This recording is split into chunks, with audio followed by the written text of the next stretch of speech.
doing great. Good to see you. And I know everybody's watching Murdoch. Alec Murdoch. Because that's how we in the South talk. We don't have to follow rules of verbs and nouns and adjectives. We just say what we want to. Takes a lot too much time to say Alex Murdoch. It's way too much trouble. You just speak like we in the South speak. Hey, Alec, how the hell you doing, big guy? Good to see you today. Heard you ran into a little trouble in your life. Okay, enough of all that foolishness. I hope you guys are doing really, really good. Welcome. I am not talking about Alec Murdoch today because, well, it's just I'm weary. It's so much. It's gotten to be it it's like woo woo woo woo. It's just information overload, right? And I have certainly been in that situation where you're watching, like hanging on every word, and you're there from 8 a.m. to 5 p.m. You take your lunch when they take their lunch. I've done that before. But I work a full-time job. I work more than a full-time job. I work about 50 hours a week.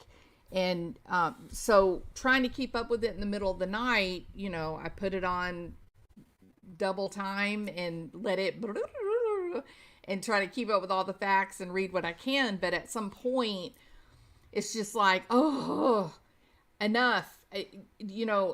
Look, he did it. Well, in my opinion, the jury may have a completely different idea. But for me, the lies, the extent of the lies, how far he went to convince everybody that he took a nap, he woke up, nobody was there. He looked down, didn't see Maggie and Paul. He called her, didn't see them, didn't quite know where they were. And so he decided he'd just drive on up and check on his mama. Got to check on mama. And the reason he has to check on mama is because Diddy is in the hospital. That's what we in the South call our dads. We call him Diddy. I don't know why it comes out that way, but it does. And then we heard the Snapchat recording. And Murdoch had no idea that Snapchat, video was out there. It was clear as day. It's his voice. You could hear him. You could hear Maggie. You could hear all of them. So that was minutes before, and then the car, the telematics from the car. I think he's done.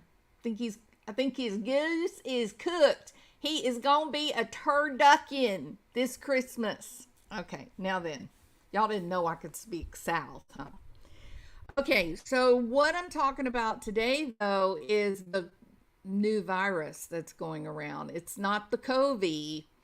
It's the Kohberger Krazy Kreator virus. This case is making people nuts. What am I talking about? Well, what about the lady that was the medium? Ooh, she's gonna use tarot cards. She's gonna have seances. And she's going to find out what, happened with Kohberger and Kaylee Goncalves and all of her roommates. And she comes up with this insane story that these killings were done by a professor at WSU. That the WSU professor ordered Kohberger to do this mass killing. And now she's being sued. Notice she's not putting out any more content either. So I don't know. Somehow her special magical gifts are not working out for her right now. But now we've got the engagement, the involvement of another WSU professor. And in truth, this is kind of, if you're that professor, think about this. I want to do this. I want to get online and talk to y'all because y'all are kind of like my friends. And, it's fun to have somebody to talk to when you have a shared interest. And face it, there's not very many people who want to talk about true crime. So, but even with me asking for this exposure, wanting to be online, talking about these things, sometimes, people that are a little obsessive or personality disorders or whatever, they'll get attracted to a creator, sometimes positive, sometimes negative, and they'll come out with a lot of kind of insane stories. And it can, if you're a person that you have a job where you serve the community, like a college professor, then you can get a little nervous when people begin putting out content about you and saying things that are kind of crazy. And in your mind, well, the people that know me, they're not going to be swayed by some random person on YouTube that puts out an ugly video. But it still makes you really uncomfortable, and you get really concerned about your job and your professional reputation, and it's very uncomfortable. I'm asking for this exposure and it makes me uncomfortable. But what about this poor professor, or multiple professors now in at WSU, that are being, well, for all intent and purposes, doxxed? They're being the subject of YouTube videos and TikTok, I don't know what you call TikTok things, but TikTok content. What happens to them? Like, how horrible is the experience? And I personally think it's probably incredibly uncomfortable. Let me go to, let's see.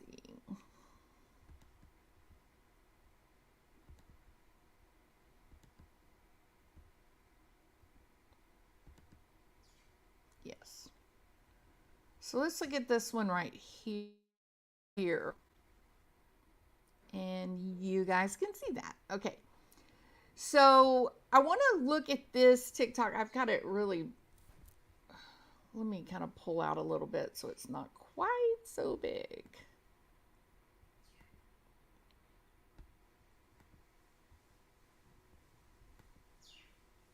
All right. So this is a tweet, and it is now targeting, okay, it's not intentionally targeting the professor, but I got news for you. The education privacy is every bit as important, prioritized when you're a professor at a college, as for a doctor who's performing surgery on you. You don't talk about your students' grades. You don't talk about your students' performance. It's hands off. It's private, protected information. Even if my 18-year-old child is in college, I'm paying the tuition, and they have a job on campus doing something, there's no way in hell, no way that an administrator or a professor, no one is going to talk to me about my child's performance, either academic or work-wise. They're not going to talk to me about it because of the privacy, the federal protections, and if you're 18, you're considered an adult. So this makes professors nervous when crap like this comes out. They see this and their name gets implicated in it, and there's almost like this suggestion that this professor is telling people this information. I promise you, professor will not do that. They won't. No more than a surgeon would get online and say, "Oh yeah, I did surgery on Donald Trump back in 2012, and he weighed this amount, and that's not going to happen unless he has a signed document that says, from Donald Trump, that says, yes, you may talk about my health protected information. Same exact thing with education, okay? And yet, here's what we're dealing with. Mr. Kohberger. Uh-oh. Uh-oh. Houston, we have a problem. Shoot. All right, we'll do it this way. Here we go. I am writing this letter to formally inform you of the termination of your teaching assistantship with the Department of Criminal Justice and Criminology effective December 31st, 2022. In keeping with the WSU Graduate Student Handbook, Chapters 9G2 and 12E3, below is the list of events that led to you being deficient on the following contingency clause of your funding. Quote, maintaining satisfactory progress in fulfilling assistantship service requirements and duties. On September 23rd, 2022, you had an altercation with the faculty you support as a TA, Professor Snyder. I met with you on October 3rd to discuss norms of professional behavior. On October 21st, Professor Snyder emailed you about the ways in which you had failed to meet your expectations as a TA thus far in this semester. As a result, on November 2, Graduate Director Willits and I met with you to discuss an improvement plan, which you agreed to, and I shared with you in an email dated November 3rd. We met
Can you hear me now? All right, I'll start over. So, can you imagine in even a perfect world where a employer or a university, in anybody in the university that would release this document, this information, a letter that not only addresses an adult's job performance, but outlines their behavior that is not measuring up to expectations, and a rehabilitation plan, and the person's progress or lack thereof in the rehabilitation plan for their employment.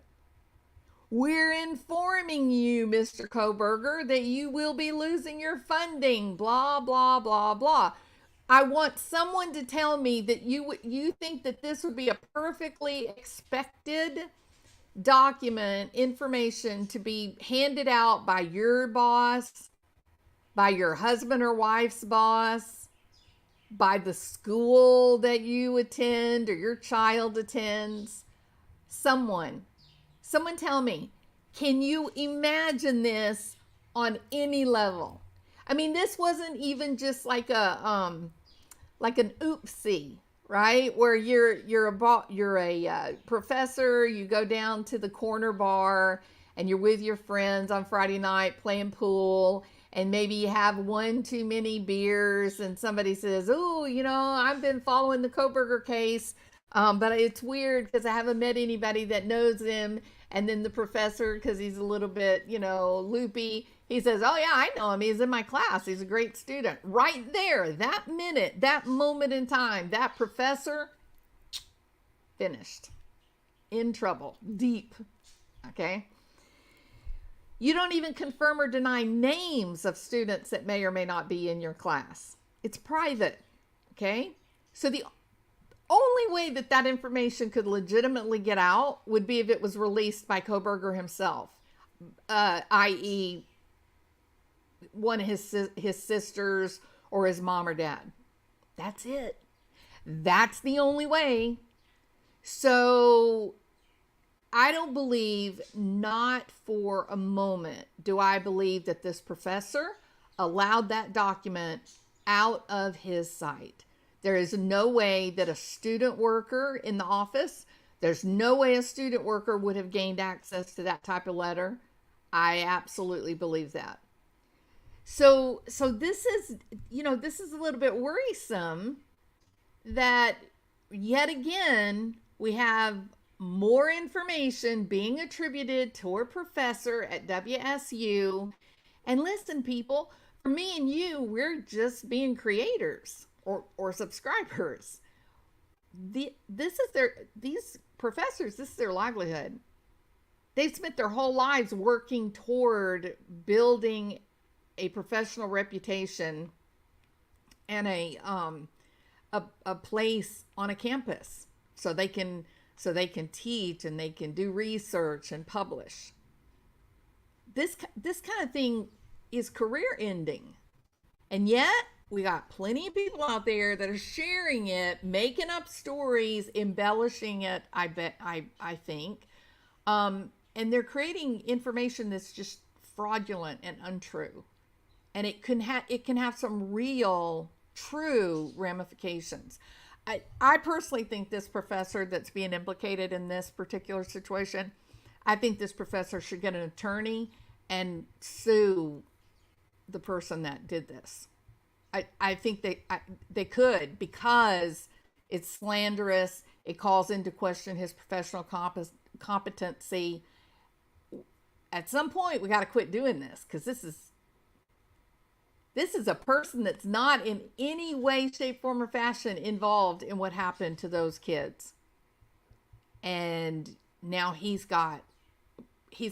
Dr. Schneider's got a mountain of problem now that he has to address because of irresponsible creator behavior.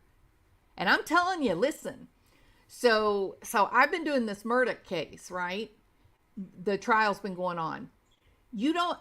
There's not hardly any views with the Murdoch case. Why? Well, I'll tell you why. Because people are sitting right, it's on right now on my TV, up on my, I have like I think a 200 or 300 inch television. It's up on my wall right now, and everybody's watching it while it's going on. Everybody's in The Lawyer You Know, Peter Tragis's channel, or Emily D. Baker. Everybody's watching with legal experts. When you sat there now 6, 7, 8 hours during the day and you've been watching it, you don't really watch much of the commentary, the neophyte talking heads like myself.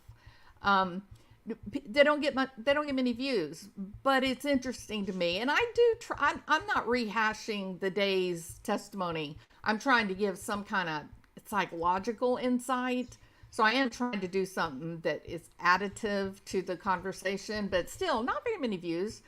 The Kohberger videos, if you look at the Kohberger videos, they're getting thousands of views, which is crazy because there's no information coming out. Everybody's wearing a gag. Nobody is allowed to speak. Not even the Goncalvezes or the Goncalves attorney. Why are people making nonstop Kohberger videos and there's nothing new except what? Unscrupulous creators inserting storylines that can then be discussed. I did a video did a video where I talked about the car in Eugene, Oregon, and how that was a total sham, wasn't real. And the lady that was implicated in finding the car also happened to be the same lady that goes on Drunk Turkey and Lana Oriani, these other channels, talking about how the cops lied, and Brian Kohberger has been arrested on a fraudulent, document. I mean, these are huge problems in the real world. Now, in the YouTube world, all you're doing is, oh, well, so what? It's just conversation. I'm a nobody. I just, just go to school myself, or maybe I work, I don't know. Maybe I'm an accountant. I don't know anything about the law. I don't know anything about what's going on there in Idaho. And therefore, I can make up stories, say whatever I want to say, and they can't come for me. They can't get me. Well, yeah, maybe you can do it, but should you do it? That's the question. So we don't have any new information coming out because there's gag order, correct? Yes, it's frustrating. Yes, people want to know more about what's going on. But the information that's being interjected into the storyline is irresponsible and damaging, in my opinion. And so I'm going to be quiet now because I have to unplug my microphone.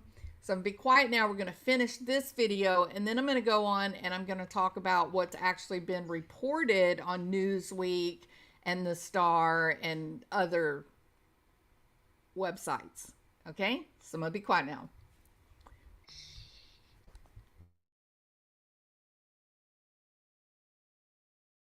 Again, December 7th, this time with a professor, Professor Snyder, as well as Dr. Willits and I, to discuss your progress on the improvement plan. While not perfect, we agreed there was progress. On December 9th, there was another altercation with Professor Snyder, in which it became apparent that you had not made progress regarding professionalism, and about which I wrote to you on December 11th requesting a meeting. We met on December 19th when I informed you of your termination as a TA.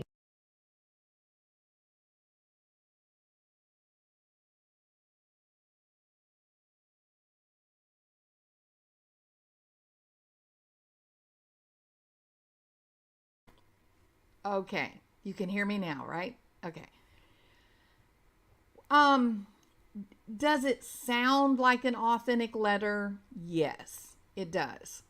But I'm asking you to be logical. Be rational.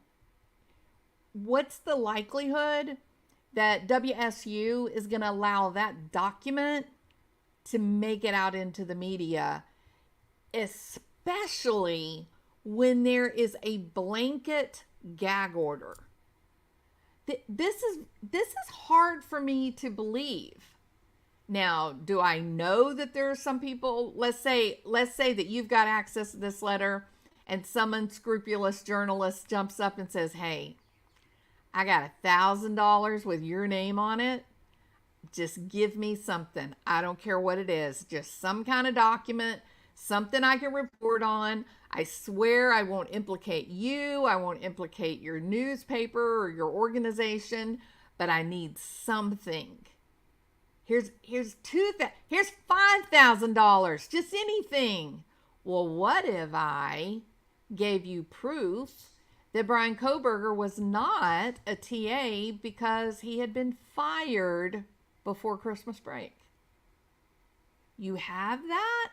I do have that. Well, what if I gave you $5,000 for it? Oh, you're not even close. You're not even in the ballpark. $25,000, I'll let you have the document. But you can't put my name out. You can't put the organization out. Do I know that kind of thing happens? Of course I know that kind of thing happens. Of course I do. But does it happen very often? And do you believe that it's the kind of thing... Sorry, I got a text here. do you believe it's the kind of thing that people would just haphazardly engage in when there's been an attorney who has said, keep a lid on things? So while it has a ring of authority to it, it does sound accurate. Okay. My logical mind says, if this termination letter is real, if it's real, if it was leaked, then someone is really unscrupulous. Really unscrupulous. And what do you think the chances are now that this has been leaked? What do you think the chances are that a judge would ever allow this into a trial as testimony and evidence? No, it would never be allowed. Whoever's doing this, whether it's making things up or it is the actual true letter, it's real, and they're taking money, or they're making a mess of things, and we got to quit this, because it's invading it's coming out everywhere. It's happening in all the cases, and it would be. I mean, we see what happened with Barry Morphew. He walked. We got to be careful. We got to be careful. Now, there are articles that have been put out by, you would consider Newsweek as a reputable publication. And this one that I'm reading is the Daily Mail. Maybe not always reputable, but we get a lot of information from the Daily Mail. I think they've been fairly accurate. But the headline here is, Idaho student murder suspect Brian Kohberger was fired, in big capital letters. Fired from his teaching assistant job just days before his arrest after professor called him out for behavioral problems and what? Misogyny. Sexist attitudes toward the women folk. Is that a surprise to anyone? Is that a surprise, or does that mimic what we've heard? How about him going to the brewery? He gets a couple of beers in him, and then he starts being really inappropriate with the ladies. Remember that? How about the Tinder date that we heard about? You have great birthing hips? What? Okay. So Brian Kohberger, 28, let go from his teaching assistant job due to behavioral problems and having a sexist attitude toward women. The alleged quadruple murderer was reportedly issued several warnings about his behavior before being brought into a disciplinary meeting with professors. There is another reason why my logical mind is skeptical that this letter is accurate or real. And it is that when you do a rehabilitation plan with a student who is, under a evaluative period, because they're not measuring up, you've got to give them 3 months, 6 months, 12 months, 18 months. There has to be a defined period of time for which they will execute the rehabilitation plan and then have time to achieve at least partial goals, right? Well, this is his first semester there. He's only been there 3 months. How does that happen exactly? Mark my words, y'all. This is not real. This is not real. I don't know who's doing it. I don't know who's putting it out, but it's not real. You don't start a semester, PhD student, a teaching assistantship where you're getting paid, got a stipend. You start that in, what did he start? He started classes in August, September. And from August or September into about 2 months to really notice there's a pattern of behavior. Okay. So that gets you to November. And then in November, they say, oh, well, we're going to have to do, execute this very real legal process. Well, hell, it takes 6 weeks to just go from here's my documentation, here's my proof, this student is not measuring up, it's not meeting expectations. And then, well, we need to have a meeting. So you bring the whole team together. That usually takes a week or two to get it on the calendar.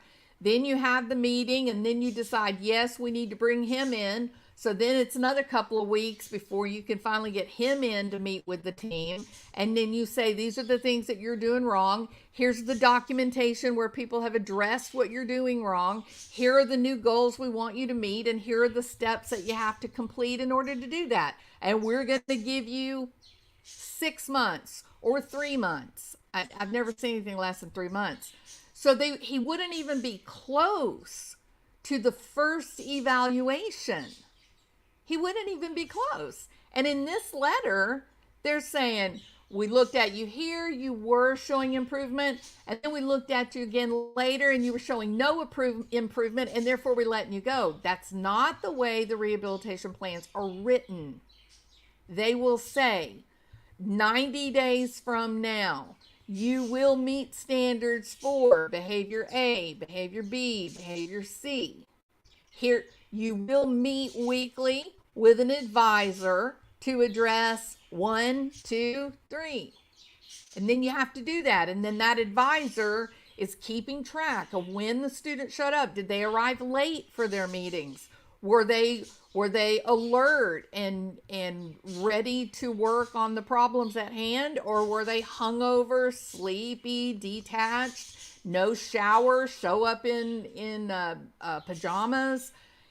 This is a legal process, because when you're a state-funded university, you get ready to fire someone, you better be able to protect yourself in a court of law. The university requires that you be able to support yourself. And that's the whole point of having this legal redress of problem behaviors. There's no way that he was there for less than 1 semester, and he is already being written up. He's already been given his goals to rehabilitate his performance. He's had 30, 60, 90-day evals, updates on his progress toward goal attainment, and then 120 days for you failed to meet the plan. You're out of here. And now we have the documentation. If you sue us, you'll never win. I don't believe it's real. I don't believe it's real. All right. Now, this supposedly says the alleged quadruple murderer was reported several warnings about his behavior before being brought into a disciplinary meeting with professors.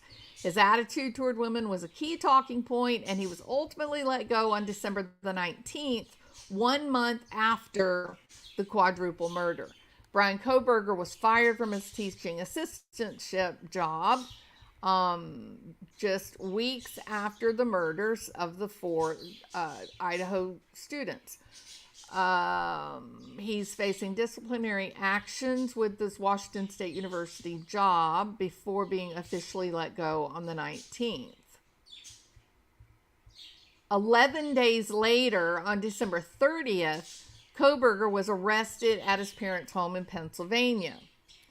Kohberger started his position in August and was put under investigation within 1 month due to behavioral problems and a sexist attitude toward women. The alleged quadruple murderer was reportedly issued several warnings about his behavior and was brought into a meeting with a group of professors to discuss his attitude with women being a key talking point. Professors reportedly said he was rude to the women, that he graded them differently than he graded the male students. He also reportedly had a sexist attitude toward females that he interacted with at the school. It's interesting when you think about, we didn't hear any of this when he was at his undergraduate or master's program. There was that rather uncomfortable report of the professor saying that he was the most brilliant student she'd ever had, and she wrote him a letter for his PhD program. People felt uncomfortable about that. People felt like she seemed to be really emotionally invested in him. But why would a woman say that someone's the most brilliant student and would write them a recommendation letter to go to get into a PhD program if he's misogynistic and rude to women? I don't know if you've known very many women in academia. They don't typically fall under the heading of submissive and traditionalist. They're usually bright, intelligent, independent, right? It just doesn't make sense. The deaths of Kaylee, Maddie, Xana, and Ethan occurred on November the 13th. And Kohberger is now facing 4 first-degree murder charges in Idaho for their deaths. During Kohberger's time as a teaching assistantship, he had multiple altercations with a professor, and they named the professor. He had an argument with the professor on September 23rd. 10 days later, the professor pulled Kohberger into a meeting to discuss professional behavior. Now that I can believe. Kohberger reportedly became feisty and belligerent after the meeting and got into arguments with professors. That is consistent with someone that has a narcissism problem. When they're confronted, they tend to get bigger, puffed up, attack, go on the defense, tell you you're stupid or fat or ugly or no one likes you. If you have an adult that you go to them and you say, look, I need to talk to you. I don't want there to be problems, but this is an issue we really need to think about. I'm uncomfortable that you are doing blah, blah, blah. And they say, oh yeah, do you know who I am? Well, I don't know why you're questioning me, because look at you. You're a slob. You don't even know how to dress. And I mean, how much food do you eat anyway? And you know what? No one likes you. You know, those people you were sitting with at lunch, they don't like you. But you look silly. You look so ridiculous. You look insane because they all hate you and you think they're your friend. Okay, that's narcissism in action, okay? Weeks later, Snyder sent the alleged murderer an email, the professor, citing that the teaching assistant had failed to meet expectations. On November the 2nd, Kohberger and the professor met to discuss an improvement plan, and make no mistake about it, people, that is a legal process. When you're called in and your infractions are outlined, what you did wrong and what the improvement plan or rehabilitation plan, what that's going to look like, the specific period of time when you're going to be reevaluated, and then you sign your name to it, that is a legal document. That is an organization that is preparing to walk into a court of law to fire you. More than a month later, after the murders had already occurred, Kohberger met with a group of professors, and the complaining professor told the criminology graduate student that he had made no progress regarding professionalism. Well, what's the definition of personality disorder? An ingrained pattern of behavior. It doesn't change. On December the 19th, Kohberger was officially released from his teaching assistantship, and he was arrested in Pennsylvania 11 days later. Kohberger was a teaching assistant while he was enrolled in the graduate degree for criminology. As part of his graduate program, he might have had access to body cam footage from 5 police departments, as well as a live feed to security footage from the campus. A WSU spokesman insisted to Fox News in January Kohberger never had access to any footage from the CSI lab. An insider told the outlet that individuals on campus may have had access to the database, but without authorization. it's so much what ifs, maybes, could have. I could wake up tomorrow morning and it might be a shark laying on my pier. It could happen. What's the likelihood of it happening? Not very, right? Okay. Now, there are stories of alligators coming up if you live on the marsh. There are stories that people have with like hurricanes that have come in, because what happens if you live on the water and there's a hurricane, you get a swell, and so the water comes really deep into your yard where it normally would not, and then as it begins to drain off, sometimes it'll capture fish or floating objects, and then it gets left in your yard. So, maybe in that situation, because we do have a lot of sharks out there, but it's not likely a shark is like gonna jump out of the water and land on my pier and get, high and dry on my pier. Could it? Yes, it could. Physics wise, yes. Everything's there that it would need to do that, but the possibility, the statistical likelihood of it happening is slim and none. The source quoted by Fox News, who works for the university, speculated Kohberger could have used the CSI lab to view unredacted images from crime scenes and other disturbing footage. Typically, that kind of lab would require access, maybe a student ID swipe, a code to enter the room. That type of information is not generally just left out in the open library for whoever wants to walk around. So even if they say he could have, even though he didn't have authorization, okay, but the university can go back and look and see who signed in to the lab. They're going to know who logged in on the lab computers. A college computer, when you sit down to use that computer, you have to put in your login information. And from that point on, anything you do, it's going to say, oh, look, we're Dr. Karen, Dr. Jules is sitting here working on whatever. And they'll know everything I did. They'll know if I checked my email. They'll know what websites I went to. They'll know what papers I either saved or printed.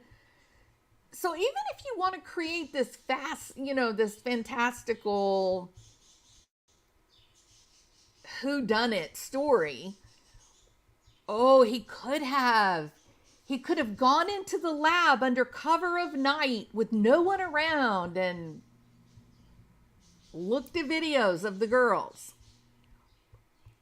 Okay, but the cops have already gone in there to look at logons, so they would know who had looked at it. So again, it's not likely, in my opinion. I'm reading from the Daily Mail, and Newsweek also shared this story, but for me, it doesn't ring true. There's too many problems with this, in my opinion. To be clear, Brian Kohberger never had access to any footage from the complex social integration or interaction lab at Washington State University. Access to that facility is strictly controlled. All research assistants, and he was not a research assistant, he was a teaching assistant. All research assistants must complete a background check, an FBI Criminal Justice Information Services Level 2 certification, be fingerprinted by the FBI, and sign a confidentiality agreement in order to enter the facility. He would never have been given the credentials to get into the facility, y'all. The insider claimed that multiple individuals who have not gone through the vetting or training had access to the facility as part of their duties, including technical support staff. And what they're talking about there is computer geeks. The guys that are going in there and making sure the computers are all working, that that they can get access to the storage and all that. The story doesn't ring true. Following the gruesome murders, 2 district attorneys' offices began looking into cold case files to see if there were any potentials linking to Kohberger. I guess that's that. What's that guy's name? I can't remember right now. Your natural question is start wondering, is this guy wanted? Northampton County DA Terrence Huck told King 5, is his name out there? Did he do anything here in my county? Lehigh County DA Jim Martin felt the same way, considering Kohberger had spent 4 years studying criminology for his undergraduate degree in his county. Despite not having a criminal record, the first thing I did was ask the director of the Regional Intelligence and Investigation Center to see if we had any contact with Mr. Kohberger at all. There was only one connection to the suspected quadruple murderer among the 6 million police reports in the system, and it was simply a 911 call about being locked out of his car near a bike trail. There was a response from him thanking the police and apologizing for the inconvenience. Lehigh County did not find any other connection to Kohberger, and Northampton did not have any incidents with the 28-year-old student. In fact, nothing with respect to Kohberger has come about in our investigations of cold cases or unsolved cases to this point. We only continue to investigate and pursue leads. And I did a video on a young woman that went missing near Kohberger when he was in high school, with some unusual similarities. It doesn't mean it was him, but are there possibilities? Absolutely, there's possibilities. Both in Pennsylvania as well as in Oregon and Idaho. Northampton used Kohberger's height, weight, and method of operations to search its database for any similar cases. There were no unsolved homicides that in any way meet the modus operandi of this event in Idaho. I disagree. Kohberger is expected to appear in court again on June 26 after he waived his right to a speedy trial in January. He requested the gap in court proceedings to allow his attorneys more time to learn about prosecutor's case against him.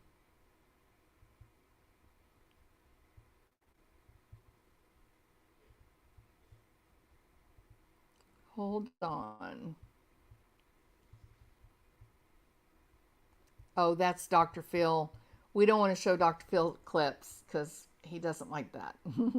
And he's Dr. Phil after all. All right.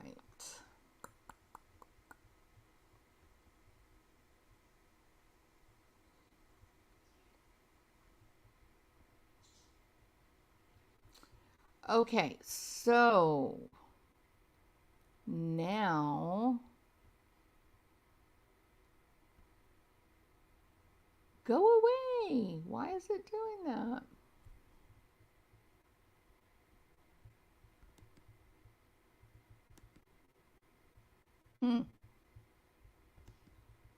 Okay. All right. So,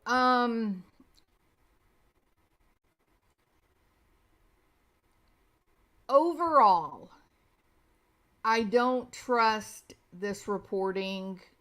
I don't think Daily Mail and Newsweek are lying.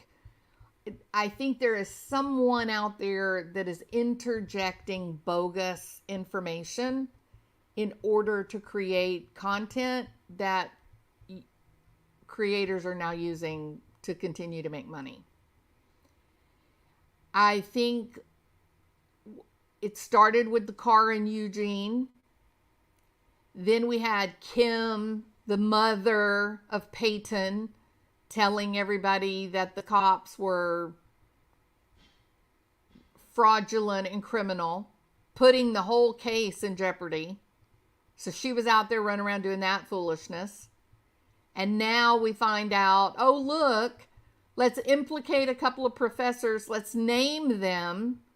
And then let's accuse them in this kind of offhanded manner of releasing job performance information. A legal document. It's not this thing that came out with the whole job performance and rehabilitation plan, or what we call a rehabilitation plan. This whole thing, it's just not that the time frame alone is not sufficient. You you can't tell somebody, okay, here's your rehabilitation plan, here's your need improvement plan, and I'm going to give you 14 days. A a courtroom, a judge would laugh you out of the courtroom. It's typically 30, 60, 90 days, and then depending on the situation and what is happening, it could be 120 up to 120 days. Right?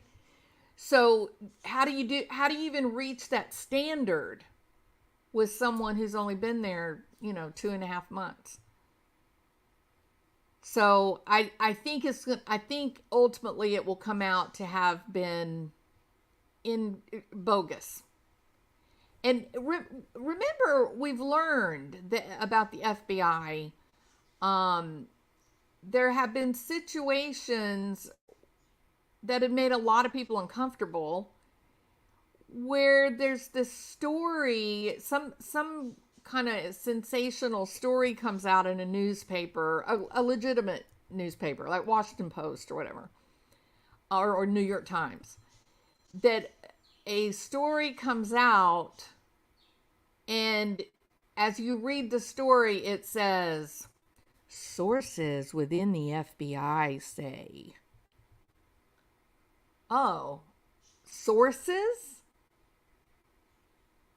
And of course, it sounds really official and important and authentic when someone says, oh, someone at the FBI is talking. Well, how are you going to verify that? How can you get secondary support if your original story is based on sources at the FBI? How can you can't. You can't. And so that has been one way that some, political maneuvering has taken place, is by writing bogus things and then attributing it to an unnamed source at Homeland Security. Well, here on YouTube, an unnamed source with drunk turkey. But it's okay because drunk turkey verified the name of a football player. You see how silly it is? So unless we get more information, I wouldn't believe this. It lacks credibility on multiple layers. It just time frame alone, it's simply not sufficient. Okay? All right. So, anybody have any opinions on this whole debacle? Steph is selling stuff by the seashore. Thank you, Steph. Annette Graff, hybrid Pisces. The only part about the distance that saddens me is the next generation. I learned so much about narcissism during my marriage and subsequent divorce. Came out the other side with boundaries. Some in my life were not used to. It's been an interesting journey. Boundaries are everything, hybrid Pisces.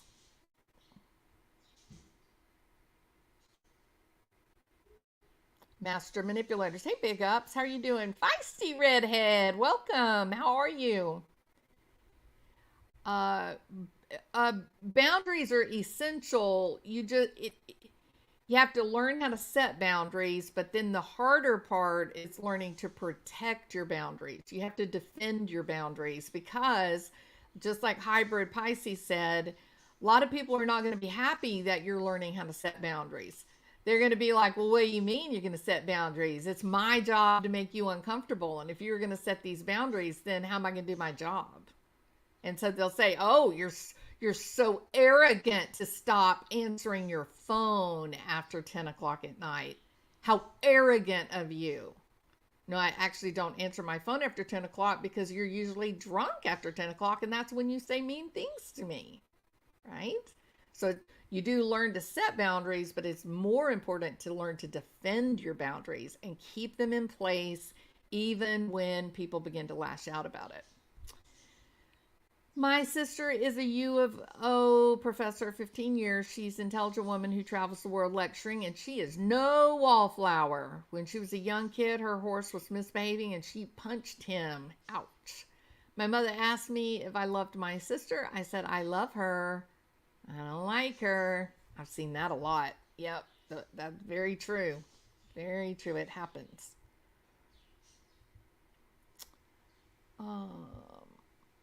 It's all this information, bogus information it's all highly controversial, correct, Annette?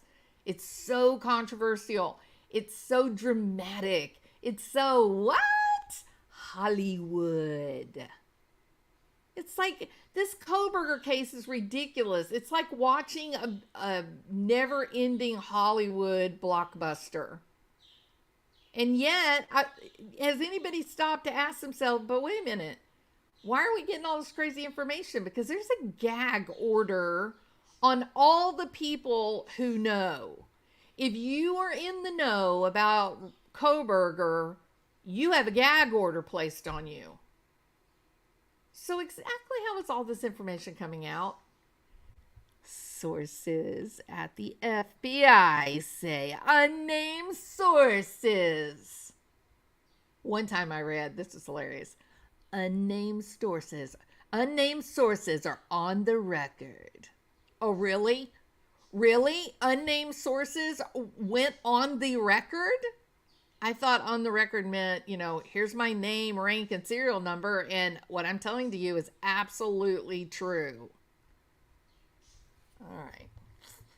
Okie dokie. DB, how are you? Jules explaining why I decided to listen to people with professional credentials in the true crime community. Thank you, DB. Yeah, but you know what? We don't get as many views as the people that, cook up these big fanciful tales. Well, I mean, of course, there's Mike King in that group, but they're already affiliated with mainstream media, so they had networks, that are pushing them. But little people like me, or Doctora Latina, who is a practicing doctor, physician, and no, because we're only reporting like real things, it just doesn't get the traction that all the excitement, all the exciting stuff. All right. I try to be fun, but I can't just, make up stuff, right? All right.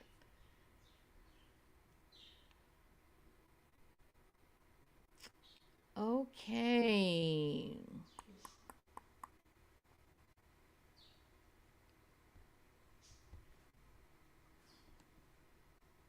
Do y'all know what an unnamed source is? It would be like if Big Ups, if me and Big Ups were talking and he said, I went to the local truck stop just outside of Moscow. And while I was there, I saw a guy in the parking lot and he was beating a young woman. And so I jumped out and I ran over and I said, stop what you're doing. Don't beat that young woman. What's wrong with you? And when the guy turned around, you know who it was? He looked exactly like Brian Kohberger. I mean, I can't be sure because I didn't see his driver's license. I didn't even ask him his name, but I know what Brian Kohberger looks like, and this dude looked just like Brian Kohberger. But I don't want you to use my name, Jules. Don't tell anybody it was me. But you can tell the story, but just don't tell anybody. And then I would go on and say, oh my God, we got breaking news. This is an exclusive. I know someone, unnamed sources say, Brian Kohberger was beating a young woman right outside of the truck stop just north of Moscow, Idaho. We knew it all along. It matches with all the misogynistic tales that we've been hearing about. Y'all have a good evening. Bye. Hit that thumbs up. Okay? That's kind of what it's like. It really is. All right. I don't have anything else to say. That doesn't happen very often. All right.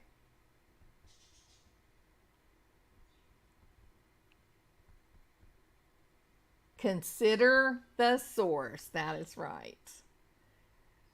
Please help support Jules with a thumbs up. Man, I would appreciate a thumbs up. I would appreciate a subscriber that hits the bell. I would really appreciate that. I would. Somebody is meddling with me. I've got about 10 people. They subscribe and then they unsubscribe, and then they subscribe and they unsubscribe. Or YouTube's just crazy. I don't know which it is, but please subscribe. Please. All right.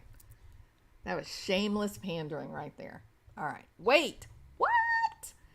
The game telephone. It's like the game telephone. Very good example. Yeah, absolutely. Absolutely. The circus is in town again. The damn circus, right? That's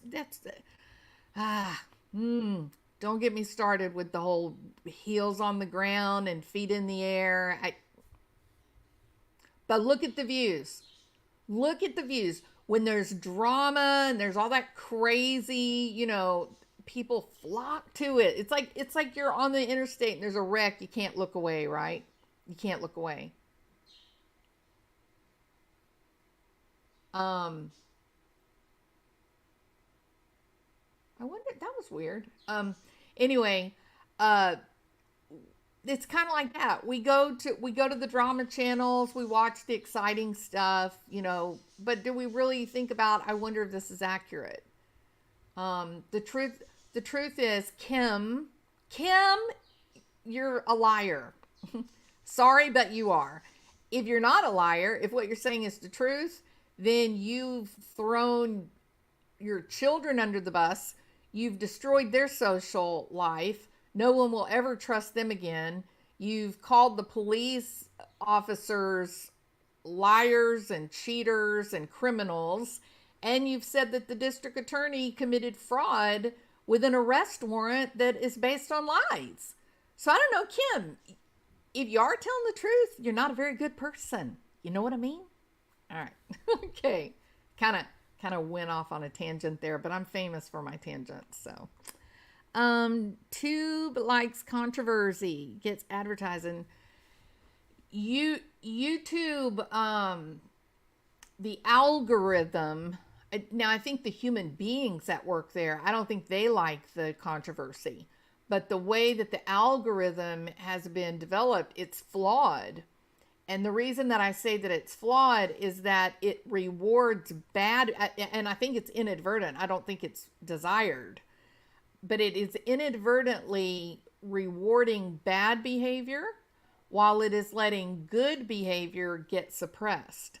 So if you have a person that goes on the record and does a regular podcast or show or whatever that is just providing factual information, and it's not all, exciting and fun and wonderful and all that, then you don't get that flocking and, oh, let me subscribe because I want to come back and see them lose their mind the next day. You don't get all that. But people that are nobodies, they don't have connections to network power. They're not buying advertising. They're not hiring SEO experts. Unless you go and make a mess of things and create controversy, you're not going to get this big, huge flocking of people. And the algorithm, it drives that type of dynamic. If you pay, you can hire a SEO expert that will, excuse me, that will get your videos up in the Google rankings, and that will then drive more people into your channel. And then if you're doing good content, then you get more subscribers. So there is an element obviously, you have to be a good content creator, or you don't get the growth. And I haven't gotten growth in a long time, and it's making me crazy. So subscribe, please. I tell you what, if you guys can get me up to, where am I at? 14,600, I think. If you guys can get me up to 15,000, I'll eat a cricket. Nicole Kidman did a 4-course meal of insects. I'll eat a cricket. I won't eat a cricket. I'm lying. I am completely lying. Do not subscribe in order to see me eat a cricket, because that's something you'll never see. But you might catch me eating a strawberry shortcake. You know what I mean? All right. Okay, everybody. Just help me help you, and hit the subscribe button, and hit the thumbs up, and hit the bell, and leave a comment. Will Bill eat a cricket? Probably. Tell me about your wallpaper. I don't have wallpaper at my house, but I ordered wallpaper. How'd you know I ordered wallpaper? I'm feeling a little unsafe. No, you know what I did? I ordered some wallpaper. It's gonna be so cute for YouTube. So there'll be wallpaper behind me, and I've got LED lights to shine up on the wall. It's gonna be beautiful. So the mermaids are short-lived. Mermaids are just about history. All right. Hey, Scottie Nona. You know what I'm doing today, Hybrid Pisces? As soon as I finish up here, Oculus, baby. Yes. So go on Oculus. Find me. My name is Doculus Prime. Gonna be playing some games. Living my best life. She's talking about your background. Oh, my tapestry. Is that what you're talking about? Buster gave Tinsley the finger. Huh? I got some misgivings about old Buster. If you have a few misgivings about Buster, put a 1. Just curious. But I'm a conspiracy kind of person, right? I love conspiracy theories.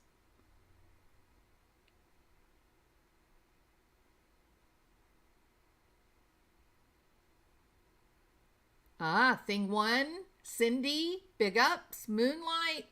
See, something shady about old Buster Boop. Buster Boop Boop Boop. Elizabeth Ross. There you go, Elizabeth. Yep.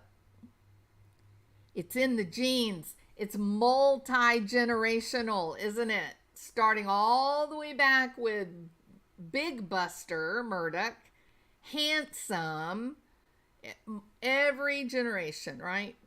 And I don't know about y'all, but Randy, he kind of scares me a little bit. He's kind of scary guy. Hey, Kelly O.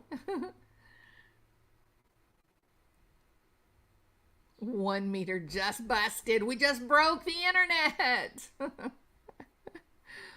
That apple Buster don't fall far from that tree. No, it doesn't, Morgan. And it's some shady business going on down there in the Low Country. There's some shady business. Did any Murdochs hook up with Bowers?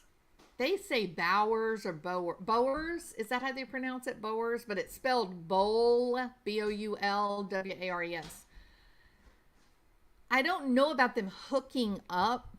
Like, are you talking about romantically, like that kind, or what? They have multi-generational business connections. So Alec and Maggie are really, really great friends with Barrett and his wife. And they didn't care if people saw them around town. And the Boulwars were organized crime. I mean, people knew they were and accepted it. So that's kind of interesting that Alec and Maggie were socializing with with Barrett and his wife and didn't seem to care. It like it was out. People knew it. How have you listen, let me ask you, just think about this for a minute. If something terrible were to happen to you, some tragedy, how many of your friends, coworkers, neighbors would be on the phone with each other saying, be careful, get out of the house, you don't know who will be hit next? Nobody, right? Nobody would say that. They would say, wow, that's a terrible tragedy, I'm so sorry for your loss. Not, oh, be safe, I saw a car circling. They were involved. They were involved in some shady business and they knew it. I believe that in my heart. These are my opinions, people. These are my opinions. Just my opinions. But all these fears, people, did you see that sweet woman who was taking the nurse that was taking care of Livy, the grandma? The lady was terrified. Why? Think about it. All right.